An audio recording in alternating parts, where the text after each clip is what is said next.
¿qué tal? ¿Cómo estás? Bienvenido a nuestro podcast Metas y Netas. El día de hoy estoy en compañía de Ale Cebadúa y Mariana Sánchez, a quienes tengo el privilegio de presentar. Mi nombre es May Reyes, soy anfitriona del podcast. Ale es abogada, es asesora y es madre de familia. Y por este lado tenemos a Mariana Sánchez, que es administradora con especialidad en educación, también es asesora y madre de familia. Un gran trabajo. Bienvenidas a las dos. Muchas gracias. Y bienvenida a ti también. Te platicamos que este podcast nació un poquito de la idea de, pues en el mercado que nosotros nos enfocamos o nos dedicamos, existen muchísimas dudas alrededor de seguros, alrededor de finanzas, y pues bueno, queremos hacer un espacio de diálogo honesto, transparente, no tan formal, donde podamos pues ir hablando un poquito de cada punto sobre los mitos, sobre los datos, y para pues buscar tener más información. Comencemos. Hablamos un poquito de qué mitos existen alrededor de las finanzas, que ustedes conozcan y que les gustaría traer a la mesa. Hay muchísimos mitos, creo, tanto generales entre hombres y tanto de hombres y mujeres, y también hay mitos como muy particulares, ¿no? Que tenemos las mujeres solamente por ser mujeres. Claro. Entonces, no sé, habíamos platicado y habíamos escogido unos mitos que nos parecieron bastante importantes, que aquí Mariana los apuntó. ¿Cuáles fueron los mitos que apuntamos? Mira, principalmente tuvimos que las mujeres no son buenas con los números. Sí, claro. ¿Qué piensan de eso? Creo que, sí, que como menciona Ale, desde el decir género, sí, ahí ya estamos identificando que probablemente podamos tener como alguna carencia por alguna razón, ¿no? De que no somos buenas con los números o con algunas otras cosas. Claro. Pero fíjense que quiero platicarles que estoy tomando un diplomado en educación financiera por parte de la Conducef, y mencionaba datos buenísimos y sobre todo que rompen con este tipo de mitos, okay, al mencionar que específicamente con productos financieros y de ahorro, decía que el 65% de la población, específicamente las mujeres, son las que son más ahorradoras, las que realmente tienen control de los gastos, que anotan cuáles son las deudas que se tienen, a diferencia de los hombres, que es un 34%, que son los que también lo hacen, pero sí se ve una diferencia abismal, ¿no? Significativa, claro, en la que pues aquí podemos romper e iniciar con este mito en el que mencionamos que las mujeres no sabemos, ¿no? Y que no nos podemos administrar. Porque no nos podemos controlar, ¿no? Que estamos nomás viendo en qué gastar y eso. Y es muy chistoso porque el tema, creo que hablando de esta parte cultural, que muchas de las mujeres trabajan en casa, no trabajan en una oficina, sino que ellas administran las finanzas del hogar. Entonces, ahorita vivimos en una época bien complicada económicamente, y la neta tenemos que hacer milagritos con el dinero que nos cae. La partición de los panes. Está cañón. Entonces, eso, por más que no nos hayan educado nuestras madres o nuestras abuelas, ellas también lo hacían, porque ellas se encargaban de ir al mercado o al súper, pues la ropa, todo. Sí, hacer estirar la liga. La liga lo más posible. Entonces, creo que de ahí, pues, esta idea de que no sabemos manejar la lana y gastar de más es como, ay, no sé, solamente ver una parte muy, ¿cómo se le dice? O sea, que sí, una parte muy sesgada de cómo es la personalidad de una mujer, ¿no? Tiene que ver con... Y que ni al caso. Bueno, yo soy una persona que realmente no me gusta mucho salir y comprar cosas, de ropa, zapatos, bolsas, no me encanta. Entonces, no me veo como esas chicas, porque sí ha de haber algunas que les vale y que van y despilfarran, ¿no? Pero bueno, como en todo, hay hombres que también lo hacen y que ni siquiera ven su estado de cuenta, ¿no? Así que mejor... Sí, existen hacia ambos lados, pero no es la generalidad, ¿no? Fíjate claro. que un dato que a mí me impactó muchísimo es que en Latinoamérica solo el 51% de las mujeres tienen acceso a cualquier herramienta dentro del banco. Y de ahí, de ese 51%, solo 1 de cada 10 tiene acceso a alguna herramienta formal de ahorro. Eso está muy cañón, o sea, y digo, tiene mucho que ver con el tema justo salarial, ¿no? Que bueno, muchas no están percibiendo un salario propiamente porque se dedican al tema de familia, no tienen cómo comprobar ingresos, y por ende, pues se vuelve muy complicado. Que de esas 10, 2 sí ahorran, pero ahorran bajo algún formato más Informal. ¿no? Sí, debajo del colchón, Las tandas. las tandas, que bueno, eso es súper común. Sí, ¿no? Que a ver, Y que hoy en día siguen existiendo, ¿eh? Ah, no, claro. Yo estoy en una. Ah. Ya me salí. Yo estaba en una. porque tiene sus riesgos, digo, está bien, porque es un sistema de ahorro informal y pues bueno, es a lo que tenían acceso, ¿no? Pero ahí es donde entra mucho el tema de las crisis financieras, el tema tan solo de inflación, o sea, que no es algo que contempla pues, esta forma tan informal de estar ahorrando, ¿no? Claro, y lo Después de que... cada historia, Claro, se hay cada rompe la historia, lana. pero a lo que voy es que, fíjate que qué curioso que ¿por qué se siguen las tandas hoy en día? Pues ha sido un tema generacional. O sea, es algo que lo iniciaron seguramente nuestras abuelitas y para atrás. ¿Y por qué? Pues porque no se tenía voz ni voto en esa época Claro. de que las mujeres pudieran tener algo importante. Que ver Acceso con al las dinero. finanzas. Ni decisión. ¿En qué año se dio el voto a la mujer? O sea, en el 55, o sea... Entonces, pues creo que de ahí debemos de partir a saber qué es lo que estamos viviendo también nosotras, que ha sido lo que nos ha dejado nuestras generaciones y que también no por esto tenemos que seguir haciendo esto, ¿no? Claro, Podemos sí, ya aquí nos tocó romper así. este paradigma y decir, oye, pues bueno, en algún momento funcionó, pero como ahora ya estamos en otra época, podemos iniciar con unas mejor finanzas, teniendo acceso a diferentes se me fue, herramientas herramientas. Y algo que me llamó mucho la atención es que las mujeres hoy en día en el mercado y en puestos importantes de finanzas y seguros son el 60% las que los liderean. Entonces, Wow, es el un número 60% alto, son el mujeres. 60% son mujeres. Mira, Es ¿en un tema de número finanzas? alto en tema de finanzas y de seguros. Y eso justo tenía mucho que ver con el segundo mito, que es, o sea, invertir es riesgoso y es complicado. O sea, y ahí tienes un porcentaje muy importante. Está súper bueno. Sí, y fíjate que yo también antes pensaba lo mismo, o sea, porque creo que todos hemos vivido esto, que sean mitos o no sean mitos, lo hemos vivido. Y yo estaba platicando una vez con una amiga que es excelente en esta parte de inversiones, ella es actuaria, y eso, o sea, ya es así como que los números y yo somos uno mismo, ¿no? Y me empezó a dar apps en las que tú puedes, o sea, ya no tienes que buscar a un especialista, ¿no? Porque antes era así de que me voy a buscar a alguien y generalmente te cobran comisiones y etcétera. Ahora, meter al banco casi. exacto, no, aquí, o sea, ya bajas tu aplicación, obviamente te piden bastante información porque pues tienen que prevenir esa parte del lavado de dinero y etcétera. Pero ya lo puedes hacer en tu celular, o sea, mientras tengas internet y un teléfono inteligente, con 100 pesos puedes, o sea, con el CETES directo.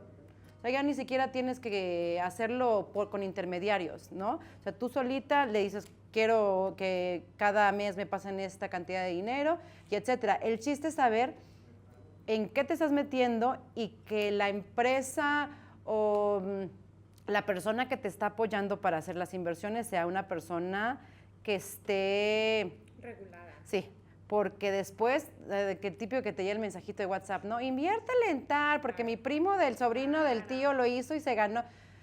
Y no, o sea, la inversión es a largo plazo y puede ser riesgosa o puede ser moderada o puede ser con bajo riesgo, ya depende de tu personalidad. Y saber que las cosas tardan. O sea, nada es milagroso. Claro. Sí, no. Nada. Sí, Ni del día de mañana, ay, me voy a volver millonaria. No, pues no, mija, no se puede. Pero ¿sabes qué creo con esta situación? Es que carecemos de educación financiera. Partiendo de esto, que creo que estaría buenísimo que desde niños nos enseñen y haya una materia específicamente que sea educación financiera para niños o algo que desde pequeños. El otro día estaba justo yendo para la escuela con los niños y cada que vamos les pongo un cuento y platicaba este cuento pues de las finanzas, ¿no? De que el cerdito guardaba sus moneditas. Sí, está muy, muy interesante. Guardaba estas moneditas debajo de su colchón y al final la otra cerdita pues era muy gastalona. Sí, el mito. El mito, volvemos a lo mismo.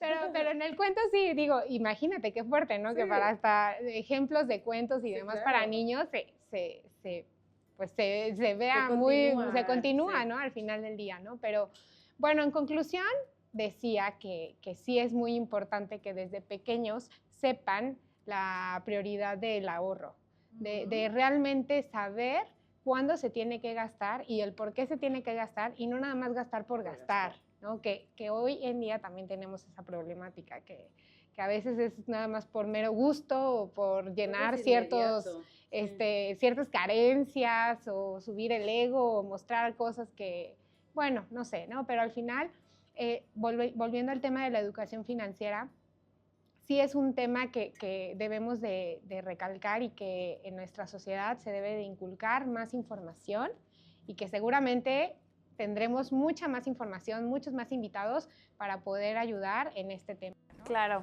a irlo ahí desmenuzando poco a poco. Eso que comentan creo que es crucial. También en épocas donde existe tanta información de todos lados, hay que buscar que sea veraz. Que sea veraz, porque es muy importante pues, la seguridad y el respaldo que tenga la institución o la herramienta que estemos utilizando tanto para un tema de ahorro como para un tema de inversión, un tema de seguro y demás. O sea, es crucial que la institución tenga ese respaldo, ¿no? Claro. Que nos pueda cubrir en un momento de... Claro, y los beneficios a los que podemos llegar teniendo esta educación financiera es aumentar capacidad de inversión, mejorar la independencia y seguridad financiera de las personas, reducir la vulnerabilidad ante crisis económicas o personales, que si de repente ya tuviste alguna situación complicada, pues que no tengas que vender todo, sí, claro, tan solo de salud, sí. Bueno, en mil casos, ¿no? Que ya hemos escuchado en este mundo de los seguros, que literalmente hay personas que se han quedado sin patrimonio, precisamente por falta de no tener como cierto control, cierta... pues sí, como cierta visión también. ¿No? Entonces, pues bueno, creo que sí es un punto súper importante que todos...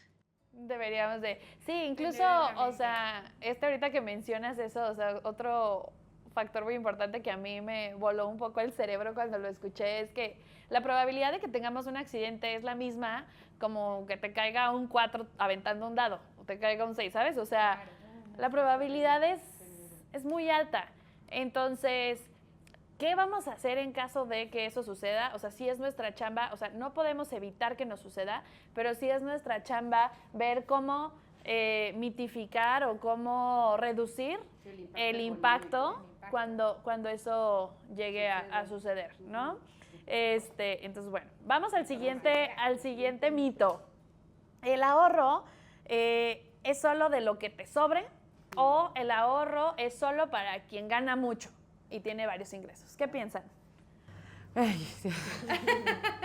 Yo pensaba así, no es cierto. Yo la verdad fui una chava que nunca ahorré, la verdad hasta hace un par de años para acá empecé como a tener esa conciencia financiera, la verdad me hubiera gustado que alguien en mis 20 se hubiera llegado a sentar conmigo a platicarme estos temas, claro. Porque yo no tenía la menor idea y yo pensé, como que cuando estás chavilla no piensas que vas a tener toda tu vida asegurada a tus, no sé, 35, 40 años, ¿no? Lo cual pues es complicado.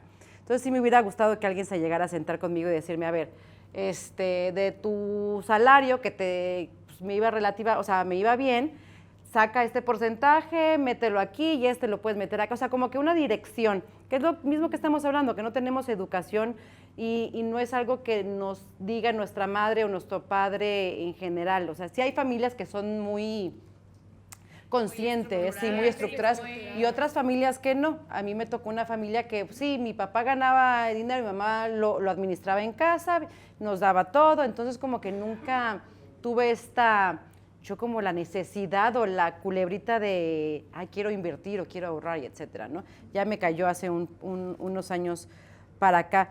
Y algo que vi que me gustó mucho fue que págate a ti mismo primero. O sea, tú el dinero que haces son horas de vida que tú dejaste, ¿no? Y que lo estás intercambiando un poco por un pago, ya seas tú empresaria, empresario o asalariado. Entonces, lo que debemos de hacer primero, en vez de decir, ay, vaya, para que el banco, la escuela, la renta, que eso es para otras personas, estamos dándole dinero a más personas. Y, de los 100 me quedaron 10, bueno, pues esos yo me los quedo, ¿no? Si bien me va, porque igual le digo, ay, bueno, pues un cafecito, o mi bolsita, o mis zapatitos, o etcétera, ¿no? Cualquier cosa. Entonces, el chiste es cambiar como de paradigma y decir, me llega mi salario o mi ingreso mensual, me separo yo, para mí me voy a pagar a mí primero mi 20%, y con el resto 80% hago mi vida, pero esto es mío, y esto es mío para mis ahorros y mis metas, esto es mío para mi retiro, esto es mío para mi fondo de emergencia, esto es mío para mi ahorro de mi viaje en un año, ¿sabes? O sea, como que esta manera de pensar al revés de lo que estamos acostumbrados. Sí, de romper ese paradigma. Sí. Ahorita en este diplomado que les menciono de educación financiera, hablaban justamente de una regla, ¿no? Que es la regla 50-30-20, que decía que el 50% de tu salario lo tienes que destinar a cosas básicas, gastos básicos, necesidades básicas, renta, comida, transporte. El 30% para gustos o estilos de vida, que si te quieres ir al cine, que si tu café, que si tus uñas, etcétera, ¿no? Y el otro 20%, en teoría, debería de ser para el ahorro, ¿no? Que creo que me parece una regla muy buena que todos deberíamos adoptar desde muy pequeños y estar conscientes de esta situación, porque, bueno, pues al final está cañón ahora con el tema del retiro, que ya no nos va a tocar una pensión a los jóvenes de esta generación, que son los millennials. Ya no nos va a tocar... A los jovenazos de esta generación, los muchachitos. Ya no nos va a tocar una pensión como la tenían nuestros padres. Entonces sí tenemos que preocuparnos desde hoy precisamente por tener un ahorro, y algo que me quedó muy grabado, que en alguna de las pláticas que fuimos que nos mencionaban de la importancia, ¿no? del ahorro de más, nos decían, tienes que sí saber que tienes que ahorrar, pero tienes que saber para qué. Si no tienes un para qué,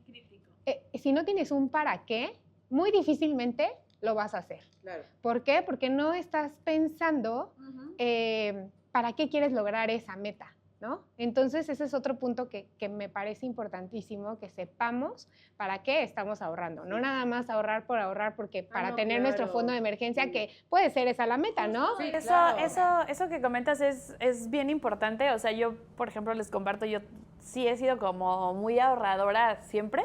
O sea, como que yo creo que más ansiedad, yo soy de esas que le da ansiedad del futuro. Entonces, como que siempre así, ¿no? Pero era un ahorro y un guardar sin tanto propósito y sin tanto orden, solo como por just in case.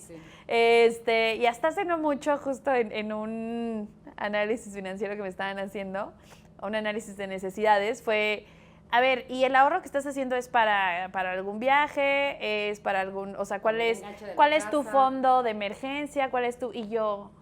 Esto todo en la misma bolsa, ¿sí? ¿Ya sabes? Que si porque emergencia, que si viaje, que si lo que sea, está ahí todo junto. Y pues no, o sea, sí hay que separar, o sea, y tener ese tipo de metas, exacto. En diferentes canastas. Ajá, o sea, a ver, esto sí es un fondo de emergencia, es intocable a menos de que haya una emergencia. Esto es porque, pues, me quiero ir a Escocia, ya sabes, entonces voy a guardar para eso. Entonces, pues sí, eso fue como un 20 que a mí me cayó de no tener todo en la misma canasta y entonces más bien ahí de diversificar un poquito, ¿no? Sí, dicen que cada peso tiene que tener una misión específica del para qué lo vas a destinar o para qué lo vas a usar. Entonces, saber. Y hay maneras, por ejemplo, en estas nuevas fintech, y en bancos tradicionales también puedes tener como tus cuentas separadas. Esto para mi fondo de emergencia, esto ahorro para... O sea, puede ser mucho más organizada más fácilmente. Y hay hasta aplicaciones que te ayudan a ser muy organizada con los números. Después para compartir. E incluso diversificar, justo como ahorita mencionábamos, porque también de repente puede existir mucho la moda, usaré esa palabra, no sé si sea la correcta, de inversión, ¿no? Pero pues invertir en solo un instrumento no necesariamente es lo más sano, por un lado, y por otro lado, no solo es inversión, también hay que tener ahorro, hay que tener inversión, hay que tener cierta parte asegurada, hay que tener los porcentajes. Entonces, bueno, es muy importante como este tema de la información en general. Y para terminar con este mito, quiero cerrar con esta frase que me encantó. Dinero bien sabido es dinero bien gastado, ¿no? Entonces ahí es donde realmente le vas a dar la importancia y el valor a cada peso que vas a gastar y no lo vas a gastar impulsivamente. Completamente, completamente. Y va muy de la mano con el siguiente mito, el clásico de me lo merezco. Yo, porque me lo merezco, es como la justificación uno de todos mis gastos, que es como justificación mental que muchas veces nos decimos y que no necesariamente es tan sana. O el YOLO, ¿no? You only live once. Y entonces, pues como no sé qué va a pasar y todos nos vamos a morir, pues, y pasa la tarjeta. Es la manera de ser y pues, ¿qué crees? Sí, la tienes que pagar. ¿Y qué crees? Llega un momento en el que tienes 50 años, en el que tienes 60 años, en el que te conviertes en un adulto y ese adulto tal vez también merece como tu yo joven, ¿no? Pues sí, vas a querer lo mismo, o sea, solamente que 30 años después. Vas a querer tener el mismo estilo de vida y seguir saliendo a comer y seguir gastando como venías gastando. O sea, si esto es tu estilo de vida, pues trata de que ese estilo de vida se pueda mantener durante todo, ¿no? Todos tus años, que eso es la parte complicada. Sí, es lo que decía, me merezco disfrutar, pero también me merezco tranquilidad financiera. Entonces de ahí va de la mano algo que decía, esta regla de 48 horas. Si tú ves algo que te mueve y te encanta y lo quieres, sí, que te esperes, ¿no? que te esperes 48 horas para realmente saber si no te va a afectar tus finanzas, que realmente sea una compra consciente te guste, y que sí te porque... esté gustando, no nada más por impulso de que, ay, fui a tal tienda y está de descuento, ¿no? Y otra cosa que también me llamó la atención es que decía, no sé, ahora en las rebajas de enero, ay, no, es que sí lo voy a comprar porque, o sea, de 1,200 me cuesta 800 pesos. A ver, no es que te estés ahorrando eso, es que estás gastando 800 pesos. Entonces hay que... No te estás ahorrando 400, te estás realmente gastando 800 pesos. Entonces, si gastándote esos 800 pesos realmente te está haciendo, pues, algo que te guste y te llene, pues adelante, ¿no? Pero siempre y cuando no haga un desbalance en tus finanzas, que después tengas que estar preocupándote porque no tienes cómo pagar esa tarjeta o la deuda, etcétera, ¿no? Entonces sí es un tema muy interesante que seguramente tendremos muchas más preguntas por parte de ustedes, muchos más mitos que también nos encantaría escuchar. Sí, claro, tú que nos estás escuchando o nos estás viendo, ¿qué otros mitos has escuchado, vivido? E incluso, ¿qué mitos financieros hay en tu familia? Creo que esa sería una pregunta bien interesante que pues a veces ya los damos por sentado porque lo hemos escuchado desde que somos chiquitos, ¿no? Que tienen mucho que ver con el dinero, que tienen mucho que ver con la planeación, con las finanzas, y estaría muy padre que te lo preguntaras y que nos lo dejaras también en comentarios. ¿Qué mitos hay en tu familia, a tu alrededor, que nos quieras compartir alrededor de las finanzas? para seguirlo viendo en los siguientes capítulos. Pues muchas gracias por escucharnos. Esperemos que haya sido de gran utilidad esta información que pudimos darles y que pueda servir para que haya mejores inversiones, mejores decisiones, ¿no? Futuras. Financieras, educación financiera para todas y todos. Para todas y todos. Nos vemos en el siguiente capítulo de Metas y Netas. Muchas gracias.